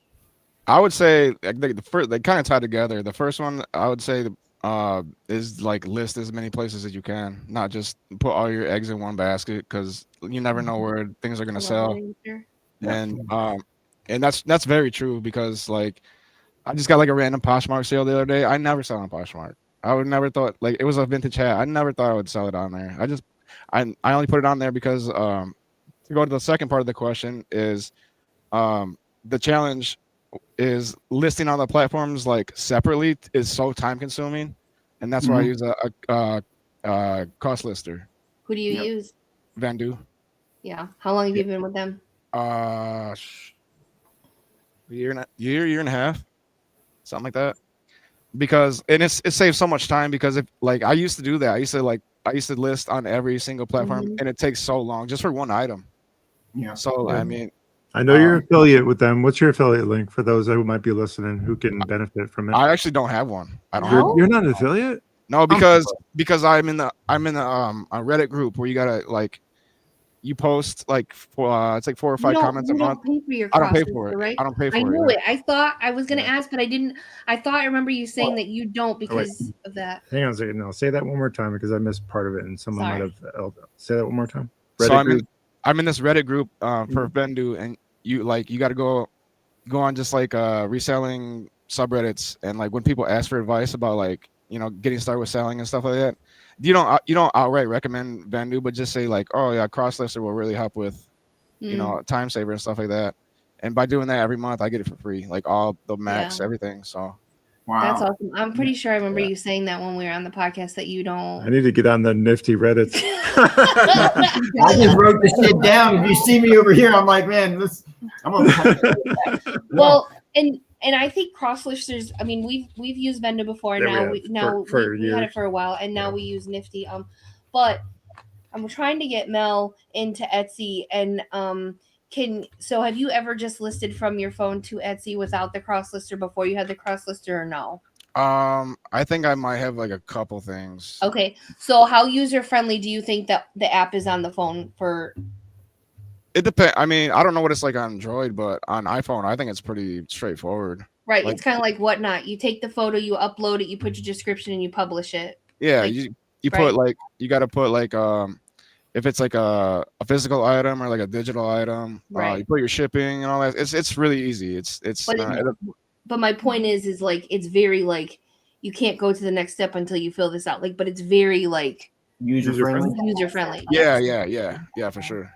Because I think it's so for me. I think if you can list, if you don't have a CrossLister yet because you're not on all the platforms or you're only on one or two, so maybe you don't think it's financially, responsible for you to do that just yet because you don't want to take on too much. And I'll counter that with watch my YouTube content. Yeah, I'll prove that you're wrong. I will prove that you are wrong. I have the data. Come at me. I say this to say, like, if you're the type of person that gets overwhelmed with a lot of clicking or just a lot, you could take like 20 photos, put them in your phone, and you could literally be in the living room spending time with your family watching a movie, and you could just upload in your phone onto those platforms. So that's why I'm saying, like, what is your thoughts on how user friendly is? Like, that's just how easy Etsy is, and Macari and Poshmark are. You can just upload right from your phone if you do not have a CrossLister. Yeah, you can. So don't be afraid to branch out and try different things. I'm not saying you need one, but it saves me. It would save me. Absolutely. We love our CrossLister in general. I think it's definitely helpful. For us, we have over 10,000, almost 10,000 listings. So obviously to have to manually list that is ridiculous. Yeah, there's no way. But I think it's great that you use a CrossLister, and I think there's definitely benefits to that. So I just got on Vinted, but I have no luck with that so far. Yeah, we started Depop, and we've had some success there. Yeah, it's not like crazy like eBay or whatever. I would say that Etsy and eBay are the dark horse. Well, Etsy's a dark horse. It's like neck and neck with eBay right now. It's a crazy thing to see that happen. And the last 2 months has been crazy. Normally we probably get on a normal non-fourth quarter, we probably have 15 to 20 Etsy sales a month. And that's where we list obviously all the vintage, like the good shit higher. But the last 2 weekends we've had over 30. So it's going crazy. Yeah. And and like I said, the only thing that's changed for this year and last year is the international shipping, which none of them were international. Well, maybe like 2 or 3, but still, like, that for me is unheard of to have at least 30. It was crazy. I think it's going to be one of those Christmases where you buy vintage, you buy things that are sparking that memory and that nostalgia because financially the economy isn't the best. Right. Maybe that you can only afford that one gift. So you're gonna go right for those heartstrings, right? Make it count. That's what it feels like. Make it count, right? Make that $50 be the most impactful $50 you can make it. For sure. I think that's what we're seeing. And I don't know if other platforms offer it because I haven't seen it, but with Etsy you can attach personal messages too, so that's really cool. The last couple months, I had a lady asked me to wrap it for her friend because it was a present. It's a service you can actually include. I wrapped it up for her, and I hand wrote a card for her. I didn't know that. I mean, it's very rare that we're ever. Go into your settings in your profile under shipping and receiving. It's in there somewhere, but you can actually add gift wrapping and cards and things of that nature inside there, so you can actually provide that, and it's like a digital file. You basically put a picture of the wrapping paper style that they can choose from. You can have I mean, it's really not that deep for us, but if someone I asks, don't have all that. A $4 or $5 jump in a sale. Is it worth your time? Yeah, maybe it is. But that's like with Poshmark. They expect you to like have like nice wrapping and like nice box and stuff like that. I'm like, you're getting in a fucking Amazon box. I don't care. Right. You're getting in a cereal box and you're gonna like it. Yeah. Don't care. Well, that's another thing too with Poshmark changing its shipping. It's so frustrating now because you could fit so much up to the 5 pounds and not have to worry about that. Did you order your free boxes through Victory Services? No, I have the email drafts still in my drafts, but I get so many Amazon like used boxes and packaging that I don't need it right now. It'd be too much. Gotcha. So that's not a bad problem to have. I heard that people were getting like triple their orders and stuff like that. Like, I wish. No, we barely got our complete order, honestly, and we've burned through it already. That kind of reminds us when we first started Whatnot. I went to USPS and I just put in an order from just some of your random flat rate boxes and some of your regular store.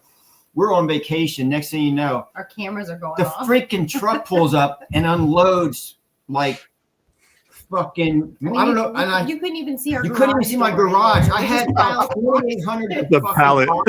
My house. Talk about being a little over ambitious with the free button. The look I got, she goes, "What the fuck did you do?" And I said, "I have no idea." I said, "But I went and looked my order. My order was right." I contacted them. They said somehow my order got like not just tripled, I literally had. I think we counted. I had about 2,800 boxes out in front. No, Sean was like, "It's free. That shit's for me," and he's like, "It's free. Give me 3." I had nowhere to go with it, man, and she's pissed.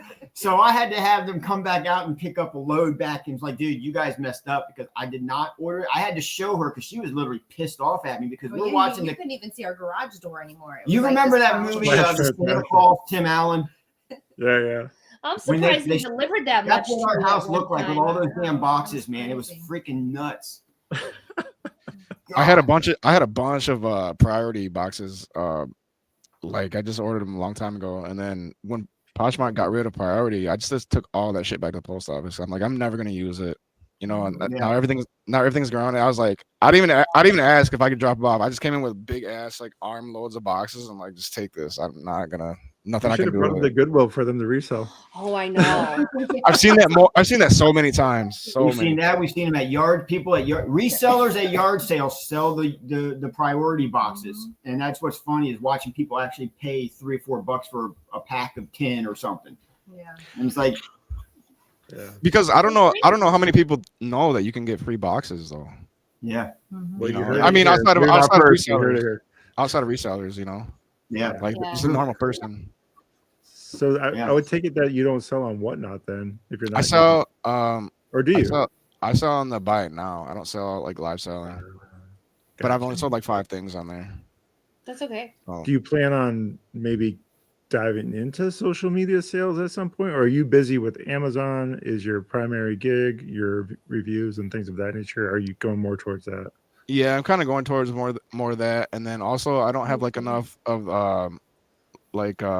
I can't source enough stuff to keep up to like do like a live auction. Like I just don't have enough sources to get stuff. How many current eBay listings do you have at any given time? Right now I only have like 100 because I moved a ton of shit. Damn. Ton of shit. So like I'm pretty empty right now, but sell-through rate. So do you go for quality versus quantity? Yeah. All the time. Yeah. So you want something that's a high return and fast mover. Yes. Yeah. Okay. Yeah. That's why I keep low listings because I get stuff that I know that I'm gonna move fast. So, and then after everybody knows that after the new year when Q1 stuff drops off, that's when I start to build my stuff back up again. So do you do any sort of retail arbitrage? I know you messaged or no. I do. Yeah, I do. Like I do that for Walmart, but I do like I'll sell cleats. Like I'll do go like Burlington and stuff like that, and I do really well with that because they're like $15, and I've sold pairs for $15, and I've sold them for like 150 the next day. Have you had any? Do you shop at TJ Maxx and Marshalls as well? I don't want to like out you, but just curious because I had heard that Nike was starting to pull out of those stores because Nike wanted to go live on Whatnot to sell directly to the consumer and taking the reseller and, the person that can't afford the 150 Jordans or whatever they're buying, Nikes, whatever, and putting them on Whatnot. Have you had? Are they still in stores or anything? Do you know? I don't know. TJ Maxx, I've never had luck with. Marshalls was very hit or miss. It depends on the store. They used to have a lot of Nike stuff. I mean, I would fill up like carts, like 2 or 3 carts, and walk out with that, and then it was all good stuff.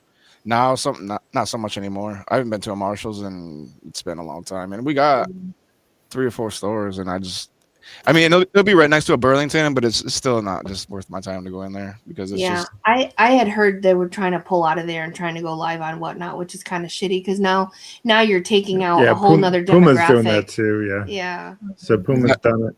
Is that why these so who was that got in trouble on Whatnot for selling Nikes? Yes, they were selling the Nikes. They were buying the pallets, and they were allegedly fake. Counterfeit. Yeah, counterfeit. Yeah, I know the person's name, but I'm not going to. Just in case, it's alleged. It's alleged.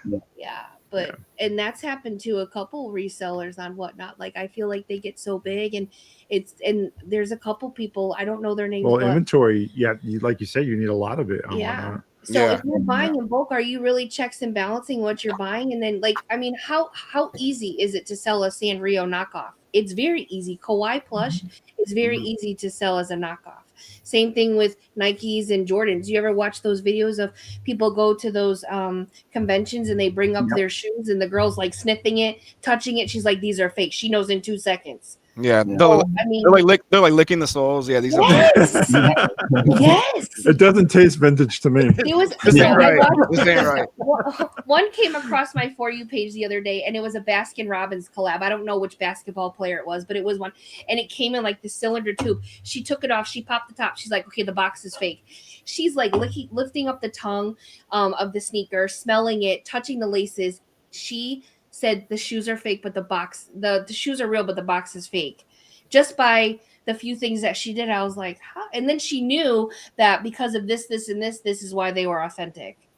So, I mean, if that person knows, but someone on Whatnot, they're just pushing paper and moving that shit. They're just buying and out the door. Yeah. Since we're on the subject of counterfeit and things of that nature, now I know that when you do your This Week in Reselling, the intro to your podcast is convict and with the lockdown. Yeah. Is there what's the story behind that? This is Amanda. Yeah, because when we first started and when I first got on the show, I'd say probably up until like 30 episodes, 35. I would take my laptop and I'd be always by the library because it's by the post office and I'd go there anyway. Oh, so you still Wi-Fi? No, I would go rent one of those private rooms and it looks just there's no like decorations, there's no pictures or anything, so it just looks like a visiting room in a jail. So that's why they gave me like they would give me shit like, oh, he looks like he's reporting live from the county jail and shit. Yeah. See, that's where that came from. Yeah. I thought it was nothing, which is why I brought it up. We have 0 in common. Yeah, I did that for at least the first 30 episodes, I think. I love it, man. If you go back and watch it, proves that there's a will, there's a way. Right. You can find ways around it for sure. Yeah. I mean, I did it because I already had to go to the post office, and I was like, well, I might as well just take my shit there and do it. Because the post office is a legit 2-minute drive from that library, so that's why I was doing it. I love it. So this is usually part of the podcast where we ask the studio audience or people that listen and watching for questions, or if there's anything that you want to talk about that we haven't covered or Sean and Mel wants for sure. Yeah. Let me know. Me know. Hey, well, I want to know you planning on Nashville next year? Right now, yeah. Right now, I am. We don't have a date yet or anything, but I know we tried to get out of Ray when we tried. He's still looking at venues and stuff, but it's aiming for around the same time next year. But I'll probably be there. Yeah. All right, cool. I got there last year. I don't know what time you got there last year. I got there on Wednesday, I think. Yeah, we're an hour and a half away. We can come up whenever. We just came in, I think Friday. We came in with Gulf Coast Pickers. Okay. I think it came in on Thursday. Was it Thursday? Thursday. I think it was Thursday or Friday, something like that. Okay. Yeah. Yeah, I had to leave early because I went to a bins on the way down, like I said. So like I left at like here at 5 a.m. something like that. So because I wanted to get ready, I wanted to get to the hotel right when I could check in, just so I could like try to take a nap or something like that. Well, if the further you are away, I think like Ruth Ann, Four Seasons Picker, she lives in Minnesota. Okay. And so for her to come through, she did the same thing. She thrifted on her way to Nashville. And then after the meetup, she came through Alabama, Tennessee, like the rest of Tennessee, Alabama, and further down. She did the same thing. So for those of you that are listening, you definitely use the meetup as a strategic sourcing trip for sure. And obviously it's a write-off. So definitely take advantage of that if you're leery about going. And plus, you'll be able to network with other like-minded people, which is even more valuable than the things that you'll find, the information that you'll collect, and the relationships you build. And there's a question from Mama Cat Thrifter, Courtney. Let's see. So you go to flea markets, or do you not have a lot? I don't really have it. I have one in the like 2 in the summer. One's like an hour away. One is like maybe 10 minutes. But the thing is that the people that sell at the flea markets is the one closest to me. I see them all the time at the bins, so they're selling shit from the bins. Yeah, so that's how it is in Nashville too. It's so infuriating. Yeah, and they like grab all the tiny little people. If you don't know, I love little people. I do, plugging it shamelessly. And then I go to the flea market, and I'm just like, she likes little people, and she I know how much you're paying for pound for that shit. So now you're trying to sell it for 4 or 5 for one. I'm like, are you serious? Like, like, and I say that's what we do on Whatnot. I would be your little people buyer. I would buy your entire stock and you would still make a profit for what I would offer you. And then I could still turn around and make some profit. So it's so infuriating when I go to the flea market and I see what the prices are, because they want to sell to the mom that really wants that little person, where I want your whole lot. I'm going to give you a profit and then I'll still be able to make some money off of that too. So it's so frustrating when I see that too. It's like, the hell. But I get it. They need to make money too. But if you're buying it at the bins, you're paying shit. You're not paying anything for it. No. Yeah, you need to tell Ray to have some of these flea market folks that are on the other side of the table on his podcast. That way we can get the other side of the, having to deal with us, right? As resellers, that looks like. Yeah, because it's all a negotiation, right? But we thought about doing that on this channel, but it just never worked out.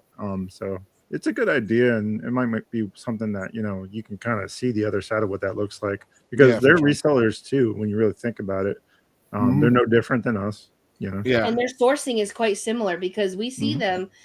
There's one, Ellie had brought me to the Nashville flea market, and there's this one gentleman who he grabs purses and he grabs tiny toys. And so I know what he's paying per pound because I've seen him, and I bought a huge banana box of little people from him. It was a banana box. Wow. Did you get the banana phone or a banana man in it? No. Okay. No. That was no. Sean beat me to it. But I bought an entire huge banana box for him, and he says, I store these. I need to pay my storage. I'm like, how much do you pay for storage a month? And he gave a number. I said, I'll pay you half your storage fee. And I walked out. $140 later.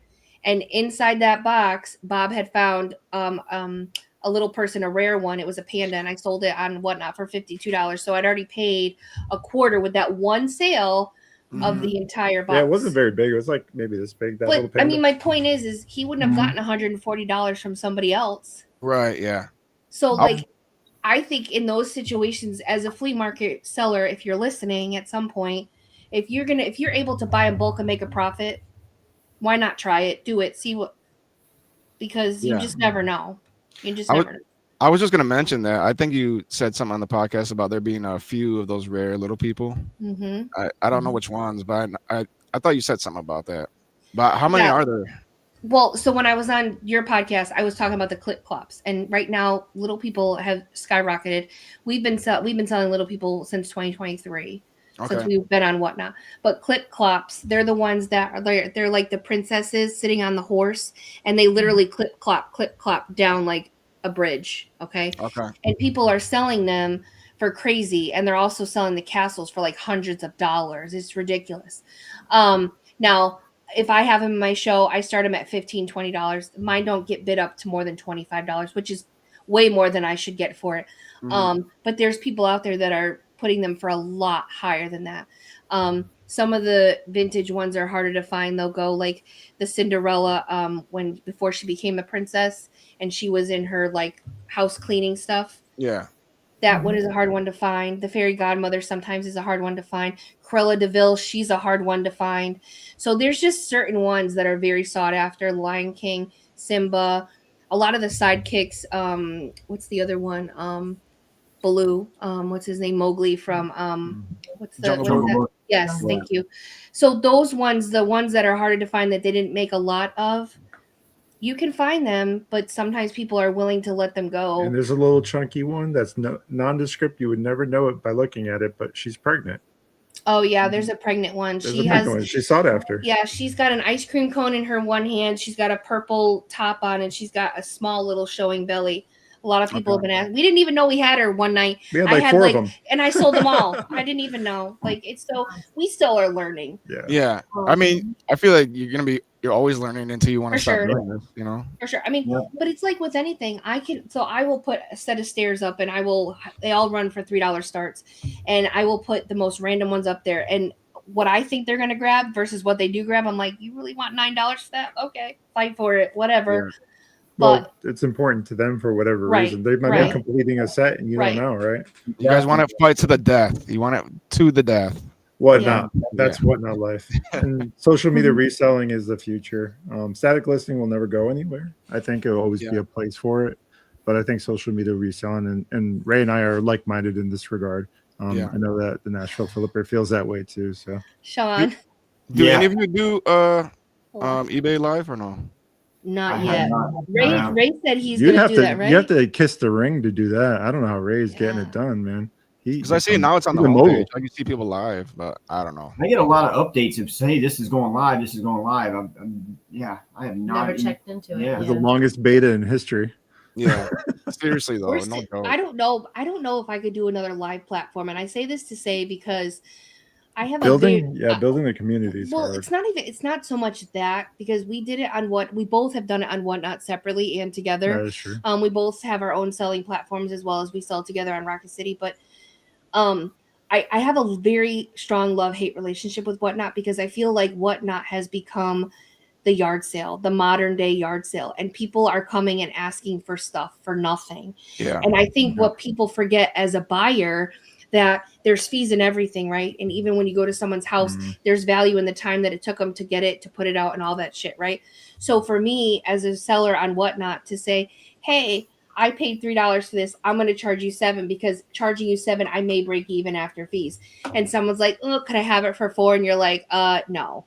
And then we also do all the other shipping. That's going to be a no. That's going to be a hard pass. So in that regard, I have a very hard time even thinking about taking on another live selling and not having the same expectation that that's going to happen as well. Because at least with eBay and Etsy and the platforms, like a crock pot, you set it, forget it, and you get offers, you decide you don't have to go back, whatever. I will say that someone like Harry Tornado can go on Whatnot, right? He's built a hell of a following and all the hard work and all the effort that's gone into that. And I don't take that from them at all. But they can show the same item. A soap dish or whatever it is. That they've had 3D printed for them. Yeah, and they could sell that for $25. Right. That's crazy. Because of who they are. Right, and what they've established and what comes with that. And I can go on and run this plush for $3, not get it. Sean goes out with the same plush and asks 10 for it, and they swipe. It's just, there's no... That's they like me better. That's all. There is that, yeah. Yeah, there is that. You're more handsome. But my point is, I try, but it's just I don't know if I would want to take on another live selling. That's fair. Because I still struggle with Whatnot. But I do think it's a great community platform. I've been able to obviously. Well, we were able to meet Ray through that. I think that's how Bob found him through YouTube and stuff too. But we've been able to develop tangible relationships. We've met Mel and Sean in person. We've met Ryan and Christine from Golf Clothes Pickers. We met you 2 years ago, and we're able to spend some time with you last year at the bin. So there is benefit to the Whatnot community, I think, because you're not going to get this on eBay because there's no interaction that way like there is on Whatnot. Poshmark has live. Mama Cat Thrifter had mentioned it in the comment here that it is an option for some people. Right. I don't know if it's worth it for me either, Courtney. I don't see the value in it personally, but if you're a clothing reseller, maybe. Right. And I also we think do sell plush on there. Right. You can sell pretty much anything on Right. Poshmark. And people think it's just clothes, but it's not. Yeah, But I think Posh is very body.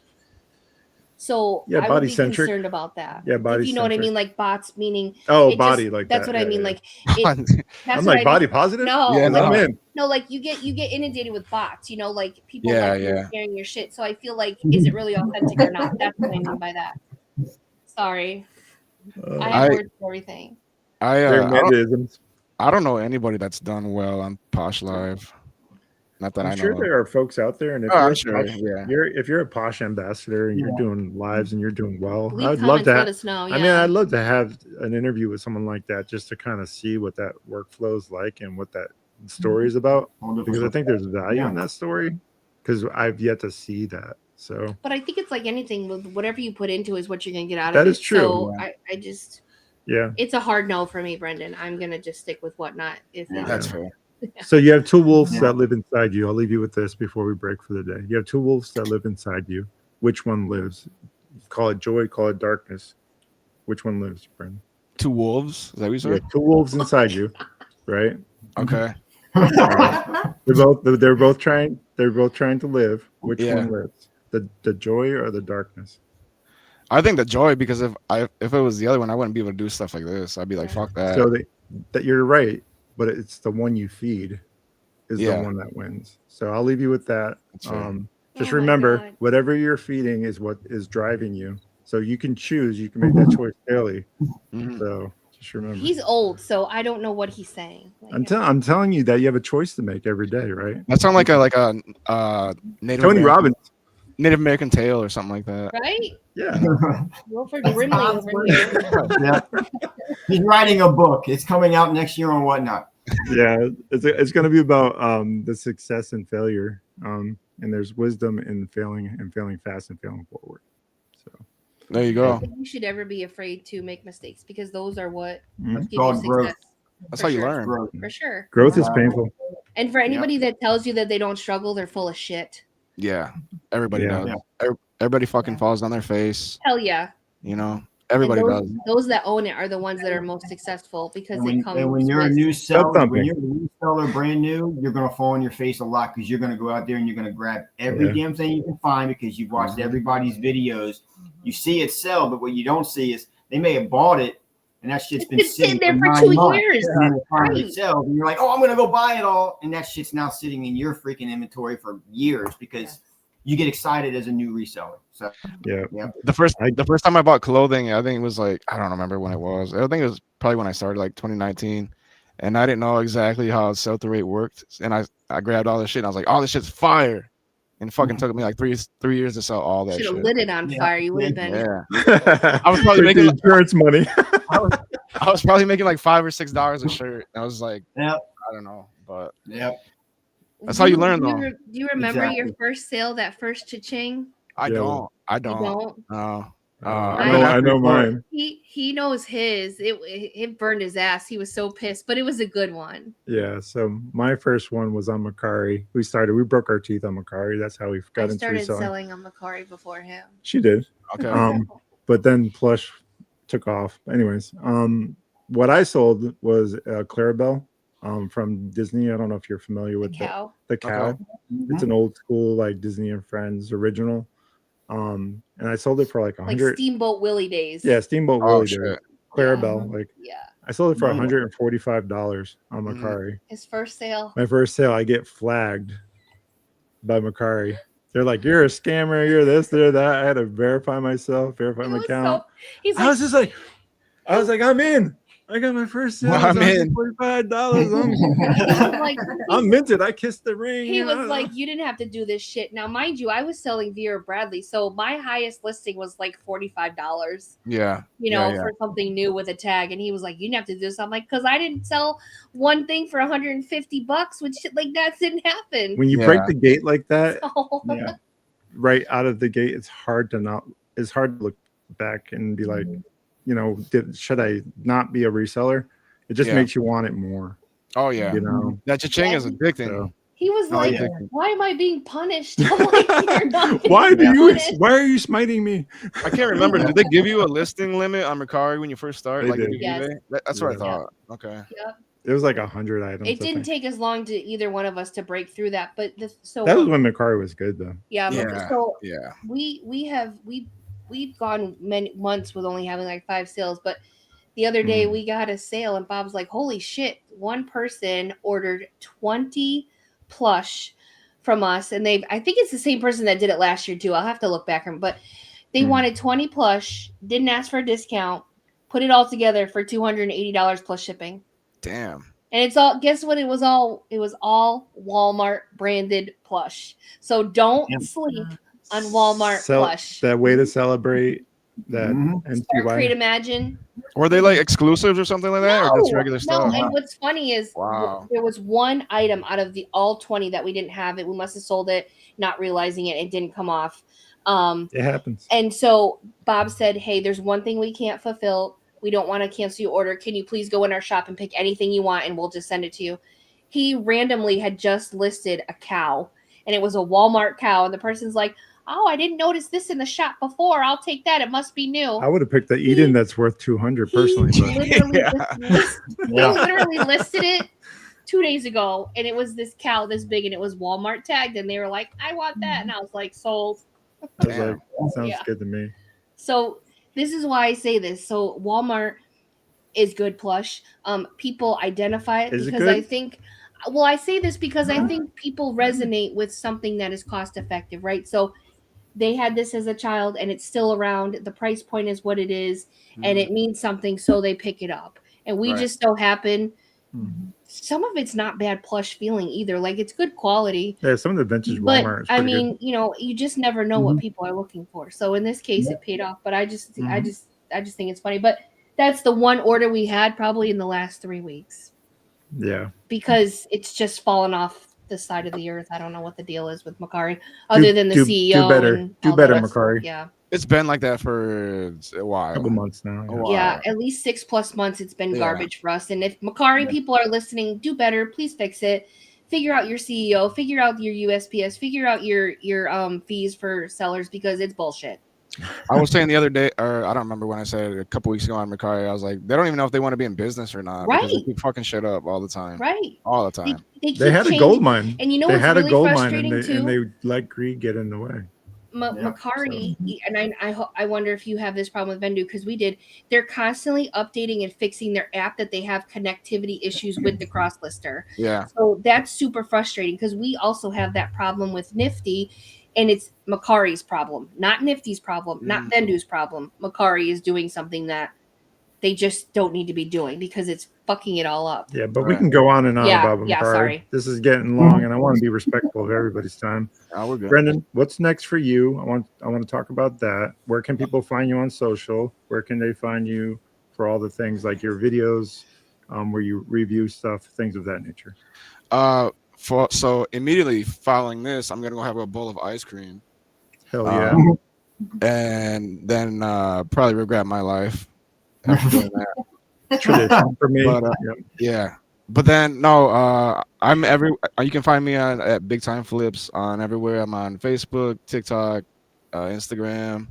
My YouTube channel is also Big Time Flips for flipping. My review channel is Big Time Reviews. I try to keep the same so people know I am. Yeah, so and then just for next year, I'm gonna, like I said, get more into the review game. And then, I mean, I'm always gonna sell, but that's gonna take over a big part of my life. But I'm always gonna be out here flipping and going to estate sales and stuff because you can't get enough. I can't get enough. That for you. Yeah, it is. It's addicting, man. It is. It really is. It really is. So there's no doubt that whatever you choose to do, you'll be successful. I'm sure. So I'm trying. I'm trying my best. I'm trying my best.